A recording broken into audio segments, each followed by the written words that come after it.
네, 성경 말씀 요한일서 3장 16절을 보겠습니다. 요한일서 3장 16절. 그가 우리를 위하여 목숨을 버리셨으니 우리가 이로써 사랑을 알고 우리도 형제를 위하여 목숨을 버리는 것이 마땅하니라. 아멘.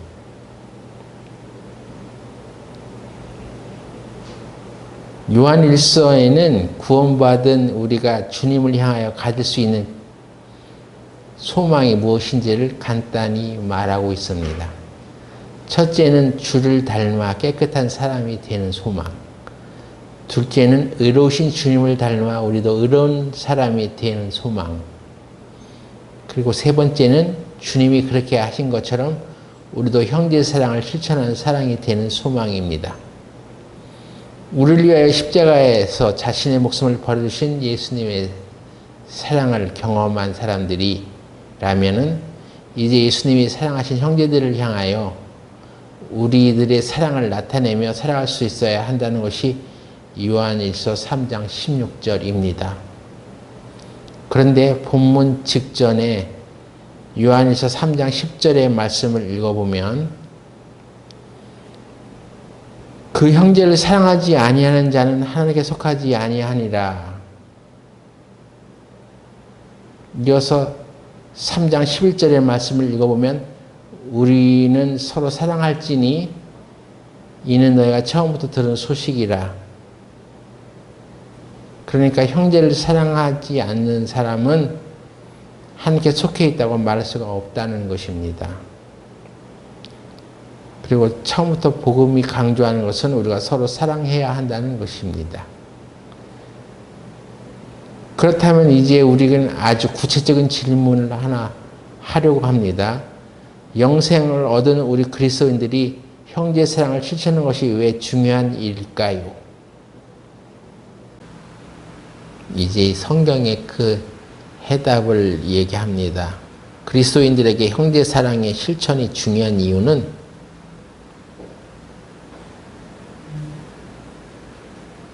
요한일서 본문 3장 14절 한번 보겠습니다. 우리가 형제를 사랑함으로 사망에서 옮겨 생명으로 들어간 줄을 알거니와 사랑치 아니하는 자는 사망에 거하느니라. 네, 그리스도인들에게 형제 사랑의 실천이 중요한 이유는 우리가 영생을 얻은 그리스도임을 증명하는 일이기 때문에 그렇다는 것이죠. 그러니까 우리가 형제를 사랑할 때 우리가 영생 얻은 그리스도인 것을 증명한다는 것입니다. 우리가 사망에서 생명으로 옮겨졌다 하는 이 표현, 한 사람이 이제 복음을 듣고 예수를 믿고 구원받게 된 것을 사망에서 생명으로 옮겼다고 얘기하죠. 우리가 사망에서 생명으로 옮겼다는 것은 영생을 얻었다는 얘기랑 같다는 것입니다. 요한복음 5장 24절에 나와 있어요. 요한복음 5장 24절.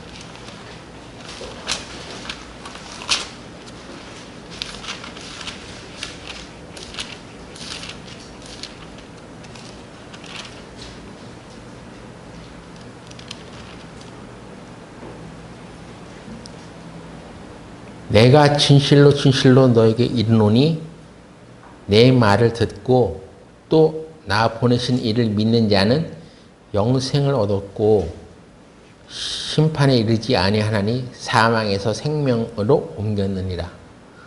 여기 요한복음 5장 24절에 우리가 사망에서 생명으로 옮겼다. 그게 어떤 상태냐? 영생을 얻었다. 우리가 복음을 듣고 예수님을 믿게 되고 구원을 받게 되었다. 그런 뜻입니다. 그것이 사망에서 생명으로 옮겼다. 그런 뜻이라는 것이죠.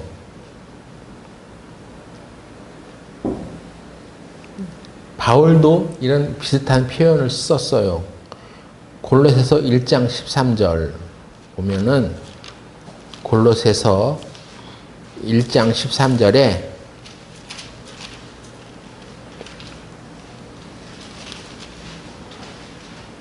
그가 우리를 흑암의 권세에서 건져내사 그의 사랑의 아들의 나라로 옮기셨으니, 요한은 사망에서 생명을 옮겼다 이렇게 표현하고, 바울은 우리가 흑암의 권세에서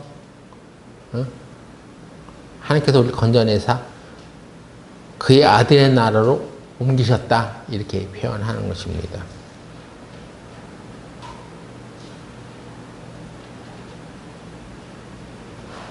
다 이것이 하나의 사건을 이렇게 표현한 것입니다.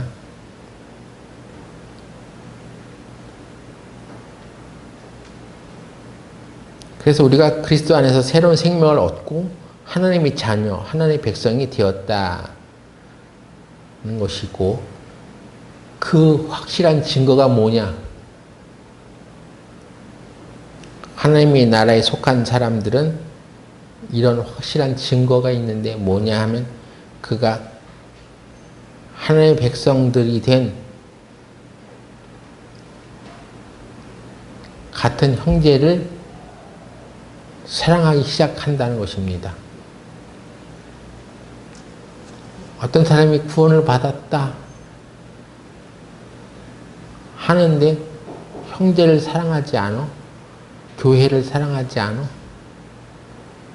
그건 문제가 있는 사람입니다.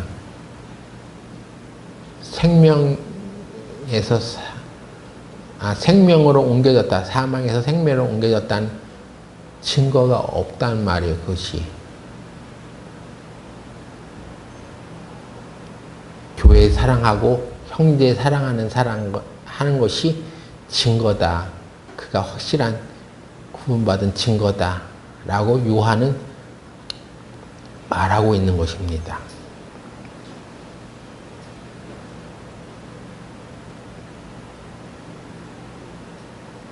영생은 하나님의 생명의 씨앗이 들어온 거죠. 하나님의 성품의 씨앗이 들어온 것입니다. 그래서 그 동일한 생명을 받고 함께 성장해 가는 형제 자매들을 사랑하는 것이 생명을 받은 사람들의 특성이다 하는 것입니다. 그런데 우리가 만일 그런 형제들을 미워한다면 어떻게 하나님의 생명을 동일하게 받은 사람들이라고 말할 수 있겠냐 하는 것입니다. 그래서 요한일서 3장 15절은 그의 얘기하는 것입니다. 다시 요한일서로 돌아가서 요한일서 3장 15절에 보면은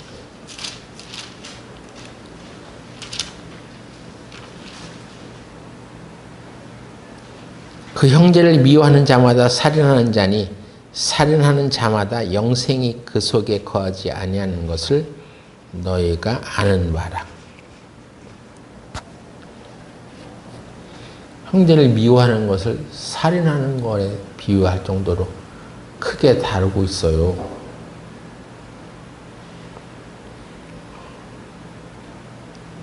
영생이 그 속에 없기 때문에 그런 거 아니냐? 그렇게 말하는 것입니다.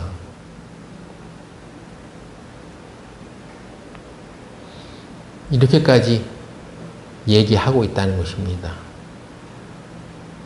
그냥 여러분 교회 안에서 서로 미워하는 거 그냥 단순하게 생각하지 마세요.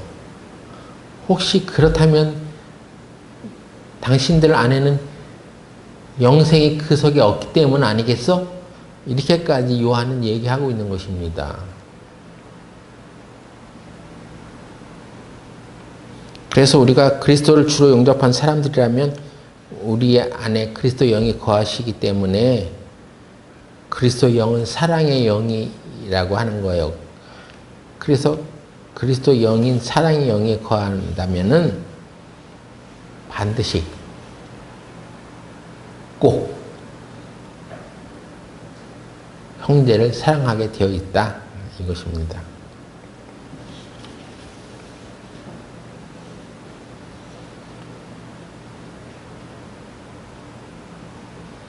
그래서 요한일서 3장 16절에는 또 보면은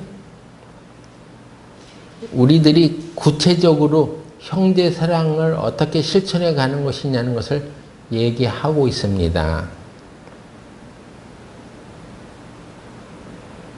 요한일서 3장 16절 우리 다 같이 읽어보겠습니다. 그가 우리를 위하여 목숨을 버리셨으니 우리가 이로써 사랑을 알고 우리도 형제들을 위하여 목숨을 버리는 것이 마땅하니라. 이게 율법적인 내용으로 들리세요? 여기는 그가 우리를 위하여 목숨을 버리셨으니 우리가 이로써 사랑을 알고, 이것이 키포인트입니다. 이게 중요한 것이다. 이걸 제대로 확실하게 알면 우리도 형제들을 위하여 목숨을 버리는 것이 마땅하다는 것입니다. 그런데 그 앞에 이 전제 조건, 그가 우리를 위하여 목숨을 버리셨다는 것에 대해서 하나님의 사랑을 깊이 깨닫지 못하니까 형제 사랑하는 것을, 목숨을 버릴 정도 사랑하는 것을 못하는 거예요. 앞에 이런 사랑이 안 되는데 형제를 위해 목숨을 버려? 그런 건 할 수 없는 거예요. 에이, 그 정도는 아니지. 그냥 대충 사랑하면 되지. 뭐 목숨까지 버려. 그래서 거기에 긴가민가 그렇게까지는 할 수 없다는 우리 생각이 딱 들어가는 것입니다. 근데 여러분 주위에 한번 생각해 보세요.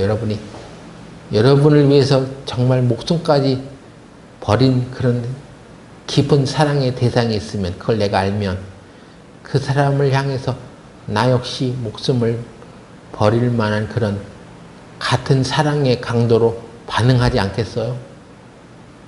그걸 모르니까 1단계가 잘못되니까 2단계도 못하는 거예요.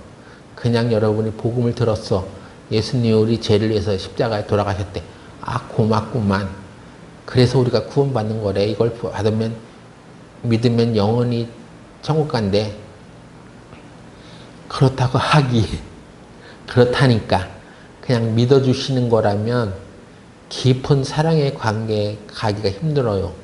근데 정말 여러분의 부모가, 어머니가, 아버지가 여러분을 사랑하는 것이 마치 그런 사랑을 하고 있다는 것이 느껴지면 그 부모님한테 감사하고 고마워하지 않겠습니까? 또 그 힘을 바탕으로 다른 이웃들을, 또 어려운 사람들을 살피고 도와줄 만한 마음이 생기지 않겠어요? 그것입니다, 바로. 그러니까 첫 단계를 잘 해야 돼. 첫 단계가 먼저 해결돼야 되는 거예요. 예수님께서 여러분을 사랑하시는 것이 깊이 느껴져요? 그렇게 감사합니까? 그것이 되면 두 번째 단계는 자동으로 되어지는 거예요. 그래서 우리가 구체적으로 목숨이라도 버릴 수 있는 사랑을 어떻게 실천해 가느냐, 그것을 이제 요한 1서는 말해주고 있다는 것입니다. 어떻게 목숨을 버리면서까지 형제를 사랑할 수 있어? 그 구체적인 사랑을 어떻게 실천해 가는 것이냐.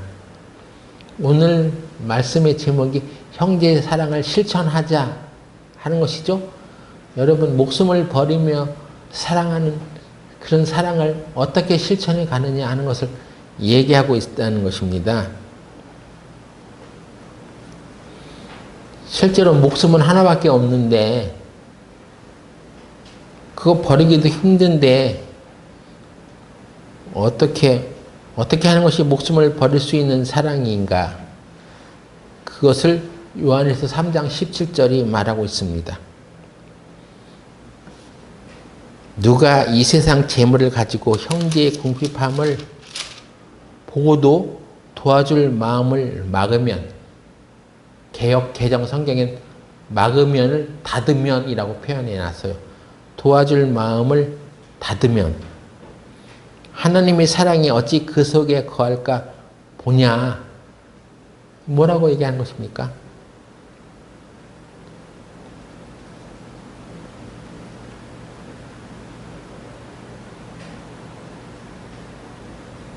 여러분의 목숨 다음으로 가장 중요한 게 무엇입니까? 책 중에 이런 책이 있어요. 제목이 그 책의 제목이 뭐냐면 예수님 다음으로 돈이 좋아요. 그런 책 제목이 있더라고요. 근데 전 그 제목이 맞다는 생각이 들어집니다. 여러분 예수님 다음으로 뭐가 좋아요? 에? 여러분 예수님 다음으로 좋은 게 뭐야? 돈 아니에요? 그거 아니라고 막 자랑할 수 있는 사람 있어? 떳떳하게? 아니요. 재물이요. 재물. 예수님 다음으로 우리가 아끼는 것은 돈입니다. 재물이에요. 그런데 이 성경이 지금 뭐를 말하고 있냐면 너희가 같은 사랑을 가지고 하나님의 자녀가 돼 있지 않았냐. 그러니까 그런 사랑을 가지고 형제를 위하여 목숨을 버리는 것이 마땅하도다. 근데 어떻게 목숨을 버려? 그것을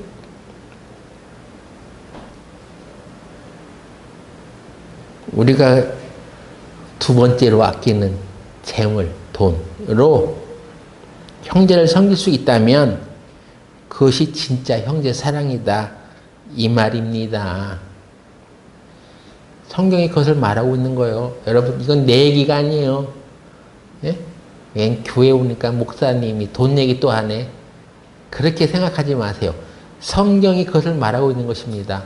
우리가 가진 재물을 가지고 돈을 가지고 형제를 섬길 수 있다면 이것은 목숨을 버리며 사랑하는 것과 같다. 이것입니다. 그러니까 뭐예요? 지갑을 여세요. 그리고 돈을 쓰셔야 합니다. 내가 교회 안에서 형제 자매를 사랑한다면 그 형제를 위하여 지갑을 여세요. 돈을 쓰세요.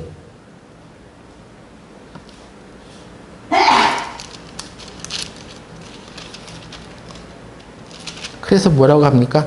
요한일서 3장 18절 3장 18절에 자녀들아 우리가 말과 혀로만 사랑하지 말고 오직 행함과 진실함으로 하자. 나 형제 사랑해, 교회 사랑해 이렇게 말과 혀로만 하지 말고 행함과 진실함으로 하는 것은 뭡니까? 거짓말 하지 말고 내 지갑을 열 때, 내 돈을 필요로 할 때, 돈이 쓰여질 때 그렇게 하라는 것입니다. 그때는 딱 다누고 있다가 예? 내 돈을 쓸 수는 없어. 그러나 나 형제를 사랑해. 이렇게 말만 하지 말라는 것입니다. 말과 혀로만 하지 말고 행함과 진실함을 해.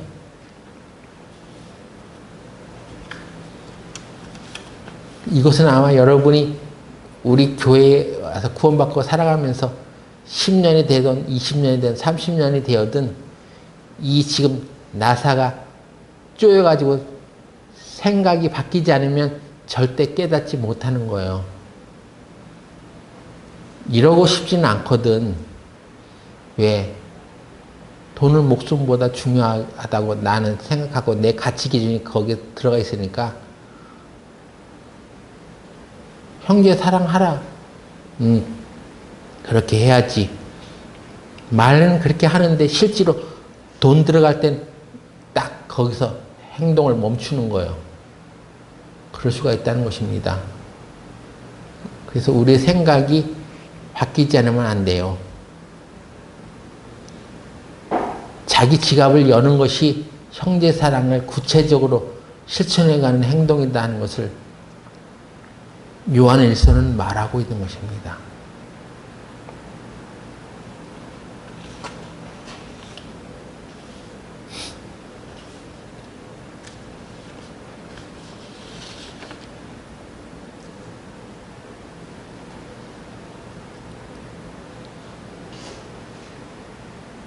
세계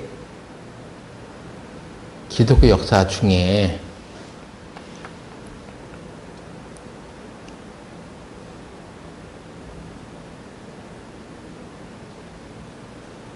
이런 사람이 있습니다. 그 이름은 파코미우스라는 사람이 있는데 4세기 초에, 그러니까 한 지금 4세기 초면 한 300년대겠죠. 이집트에 있었던 교부 중에 하나였는데, 그 당시 이집트는 로마의 지배 아래에 있었습니다. 그래서 로마의 군대는 더 많은 로마의 군인이 필요했어. 영토가 점점 넓어지니까 그 로마 각 곳에서 군사로 모집하는 것이 있었습니다. 그래서 로마 군대에 복역할 군인들을 이제 징집하는 그런 일이 있었습니다. 그런데 이집트의 가장 중요한 도시 중에 하나인 테이베라는 도시에서 군인 모집을 했어. 그래갖고 많은 사람들이 모여들었는데, 이집트에서는 그 군인들을 훈련시키면서도 먹을 것을 제대로 주지 않아서 아주 굶주렸답니다. 그런데 그 소식을 듣고 있었던 테이베 지역에 있었던 교회와 그리스도인들이 그들을 도와주기 위해서 음식을 비롯해서 생필품을 전해줬답니다. 마침내 거기 있는 사람들이 거의 그냥 죄수처럼 수감돼가지고 고생하고 있었던 때 그들이 보내준 음식과 옷 이런 것들을 받고 극적으로 이제 살아났다는 것이죠. 그래서 그 도움을 받았던 병사 중에 한 사람이 바로 유명한 파코미우스라는 사람이 있었는데, 이 사람이 당시에 그렇게 도움을, 그 지역에 있었던 그리스도인들이 도움을 주었다는 얘기를 듣고 저들은 누구입니까? 라고 이제 보초에게 물어봤습니다. 그랬더니 그 보초가 그 당시 그리스도인들에 대해서 얘기해 주는 것입니다. 이 사람들은 하나님의 독생하신 아들을 믿는 사람들인데, 하나님의 아들의 이름을 소중히 간직하고 사는 사람들이며, 그들은 하늘과 땅과 인간을 만드신 분에게 소망을 두고 사는 사람들로서 모든 이웃들에게 선을 베푸며 살고 있는 사람들입니다. 이렇게 말해줬답니다. 그래서 이 사람이 그 얘기를 듣고, 그리스도인들이 그렇게 도움을 주는구나. 그래서 이 사람이 잘 모르겠지만 그래도 자기는 하나님께 기도하는 기도를 드리게 되대요. 하나님,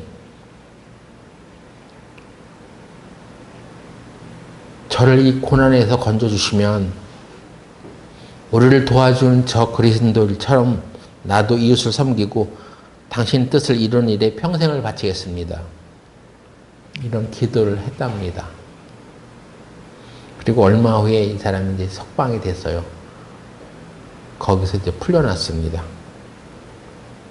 그래서 이 사람이 그리스도인들이 모이는 교회에 찾아갔답니다. 찾아가서 내가 예수에 대해서 더 잘 알고 싶은데 말해 주시오. 그래서 이제 거기서 예수님에 대해서 얘기를 듣고 침례까지 받게 됩니다.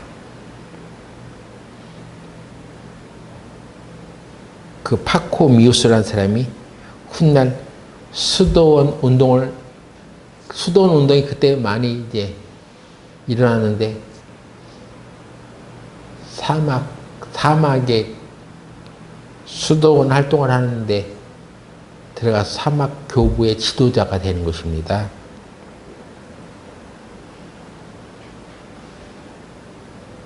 그래서 그가 그리스도와에게 귀의하고 또 사막에 수도원 운동을 하는 지도자 역할을 했다고 합니다. 그 당시 그리스도인들이 물질로 이렇게 도와주었던, 그들 가난한 상태에 있을 때 도와주었던 그 은혜 생각하고 하나님 아들 예수님을 믿게 되고 또 자신도 그렇게 힘든 사람들을 위해서 봉사한 일을 하고 살아갔다는 얘기죠.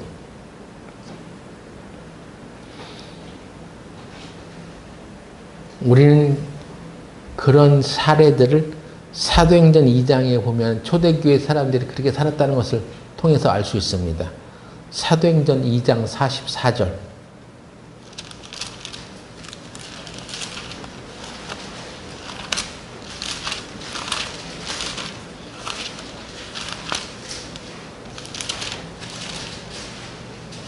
사도행전 2장 44절.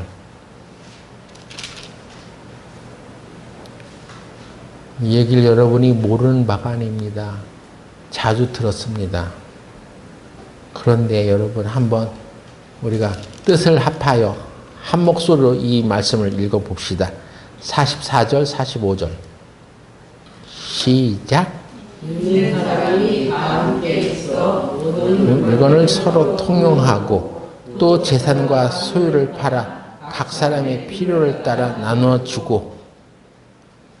이게 바로 초대교회 성도들의 생활의 모습이었어요. 공산주의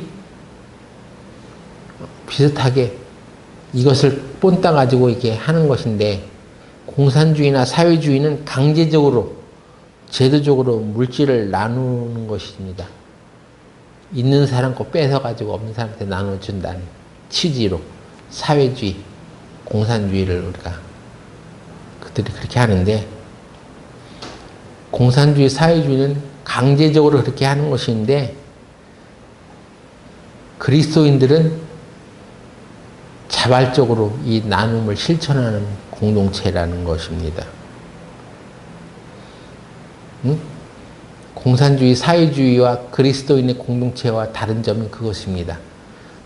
강제적으로 이렇게 나누게 하는 것이 아니라 자발적으로, 교회는, 그리스도인의 공동체는 자발적으로 하는 거야.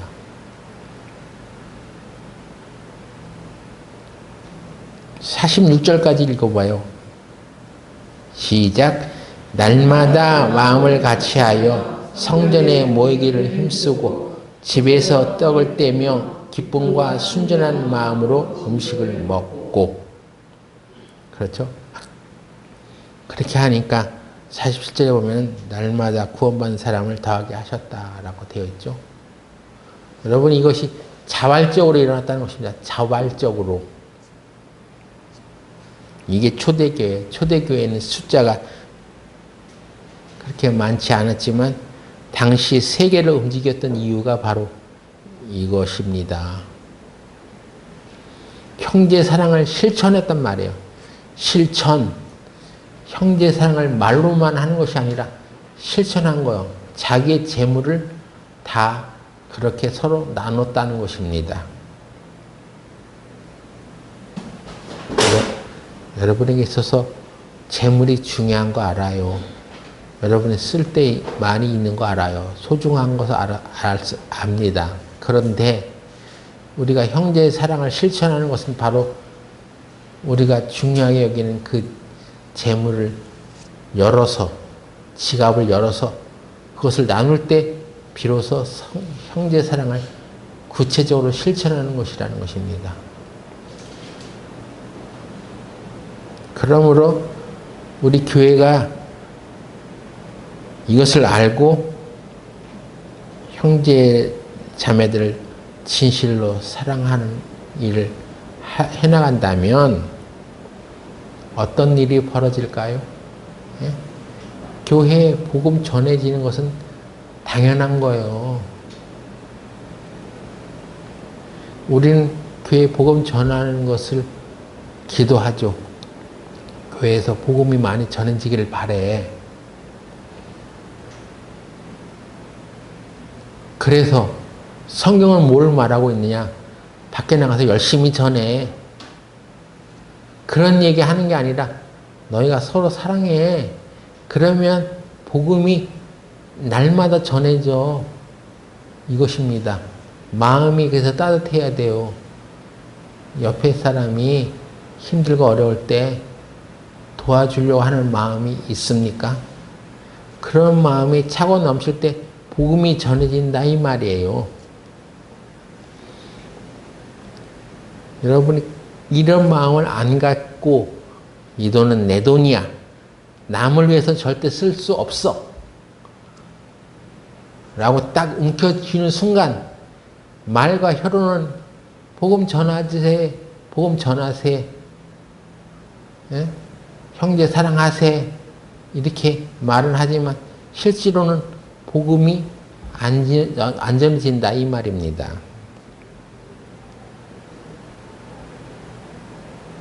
우리가 이 형제 사랑의 실천이 중요한 이유는 우리가 구하는 기도의 모든 기도 응답을 받을 수 있다는 놀라운 것이죠.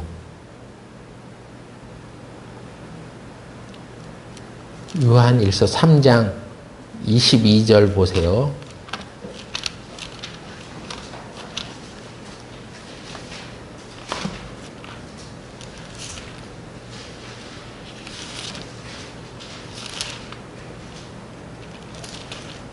요한일서 3장 22절에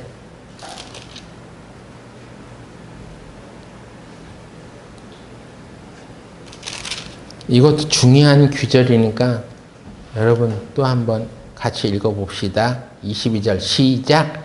무엇인지 구하는 바를 그에게 받나니 이는 우리가 그의 계명들을 지키고 그 앞에서 기뻐하시는 것을 행함이라.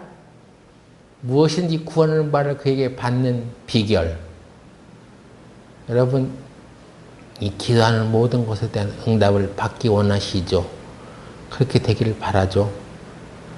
근데 그 무엇인지 구하는 바를 받을 수 있는 비결이 뭐라고 하냐면 우리가 그의 계명들을 지키고 하나님 앞에서 기뻐하는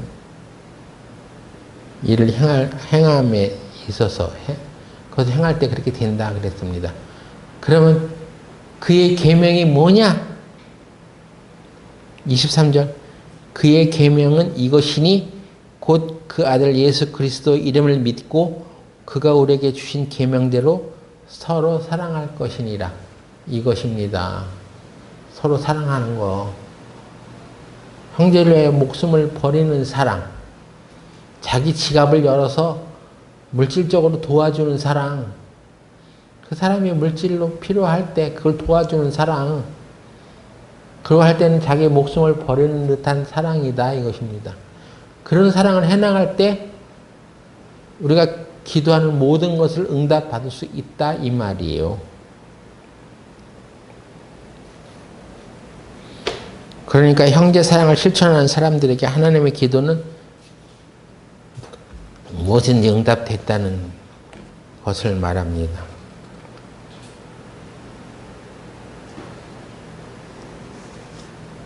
기독교 서적 중에 이런 제목의 책이 한 권 있어. 빨리 끝낼게요. 5만 번 응답받은 기도의 비밀, 뭐 그런 책. 예? 누구에 대한 얘기죠? 조지 뮬러. 5만 번이 응답받은 기도의 비밀, 뭐 그런 책 있죠. 기독교 역사상 형제를 향한 사랑의 실천에 누구보다 모범적인 모습을 보인 사람 중에 하나가 바로 조지 뮬러인데 우리는 그 책을 읽으면서 이 사람은 어떻게 5만 번 이상 응답받았지? 그 사람 하는 기도 대다수가 응답받았다. 그런 얘기 들어봤죠? 그러면서 우리가 그 책을 통해서 무슨 교훈을 받았냐? 대다수의 사람들이 이 사람 어떻게 5만 번 이상 기도 응답을 받았어? 그는 오로지 하나님만 믿고 하나님께 구했기 때문이야. 얘기가 이상해지기 시작하는 거야. 그 책 읽고 난 교훈이 뭐냐면 대다수 사람들이 그렇게 생각하는 거야. 그러니까 이 사람이 고아 운동을 하면서 고아원을 돌본 그 고아들이 몇 명이 되냐면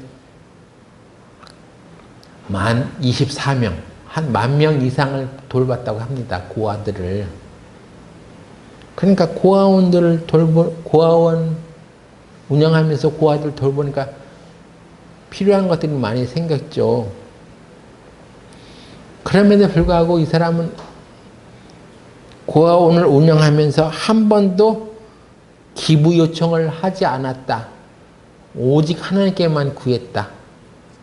뭐 이런 것을 그냥 그 책을 읽으면서 교훈을 받았다고 써놨더라고.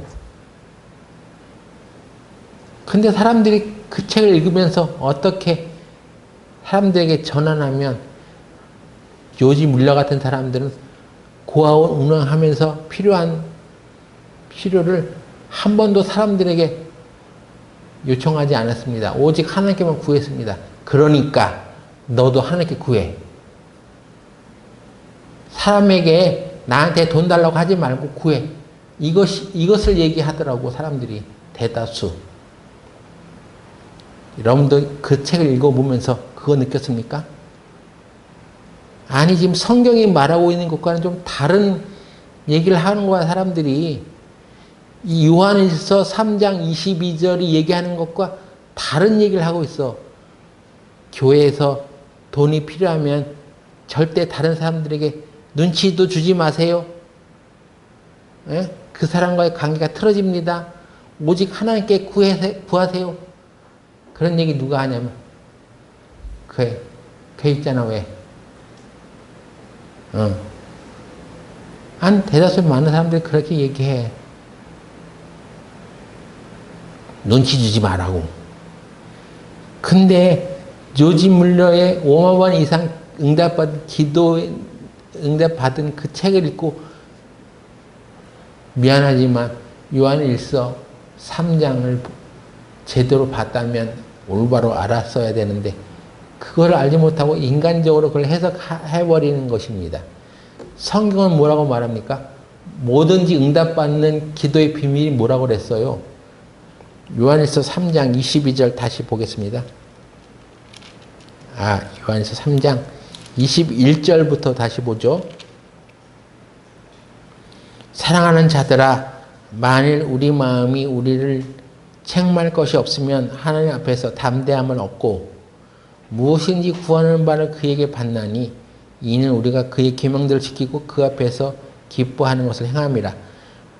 23절 여러분들 함께 다 같이 읽고 마치겠습니다. 그의 계명은 이것이니 아들 예수 그리스도의 이름을 믿고 그가 우리에게 주신 계명대로 서로 사랑할 것입니다. 네, 이것입니다. 이게 키포인트예요. 이게 핵심이에요. 서로 사랑하라는 계명을 이루면 하나님이 네가 기도하는 모든 것들을 다 응답해 주셔. 이것입니다. 그러니까 요지 물려는 고아들의 24명이나 되는 고아들에게 그리스도의 사랑을 아낌없이 베풀었단 말이에요. 그리스도의 사랑을 나눈 것입니다. 그들을 사랑하니까 그가 무슨 기도를 해도 그의 필요가 생겼을 때 무슨 기도를 해도 다 이렇게 응답받게 해주신 것입니다. 여러분, 남을 사랑하란 말이에요. 그러니까 그 사랑이 전제되면 무슨 기도도 응답받는다는 것이요. 근데 남을 사랑하는 얘기는 쏙 빼버리고 무조건 응답받아. 그가 하나님께만 구했고 사람들에게는 요청하지 않았기 때문이야. 이런 것을 얘기하면 아니 본인은 사랑하지 않고 이런 얘기를 써먹는 거죠. 교묘하게 써먹는 거야. 자기 편한 대로. 여러분, 우리가 하나님께 모든 기도의 응답을 받는 것은 우리가 그의 계명대로 서로 사랑하는 일을 하기 때문에 받는 거예요. 사람에게 요청하지 않고 하나님께만 구했기 때문에 받는 것이 아니라 그의 믿음이 아니라 사랑이 거기 문제가 있는 것입니다. 여러분 아셨죠? 우리가 기도하는 모든 것들을 받는 비결은 형제의 사랑이 있다는 것을 알고 형제의 사랑을 진실로 실천해가는 수원교회가 되기를 바랍니다. 기도하고 마치겠습니다. 하나님 아버지, 오늘 우리에게 말씀해 주신 요한일서 3장 말씀이 올바로 깨닫게 하여 주시옵소서. 그래서 형제 사랑의 중요성을 알고 우리가 주님이 우리에게 주신 계명대로 서로 사랑하는 법을 이루어갈 때 우리 앞에 놓여진 많은 기도 제목들을 다 응답해 주실 줄 믿습니다. 예수님께서 우리 교회를 더 살펴주시고 인도해 주실 줄 믿고 예수님의 이름으로 기도드렸습니다. 아멘.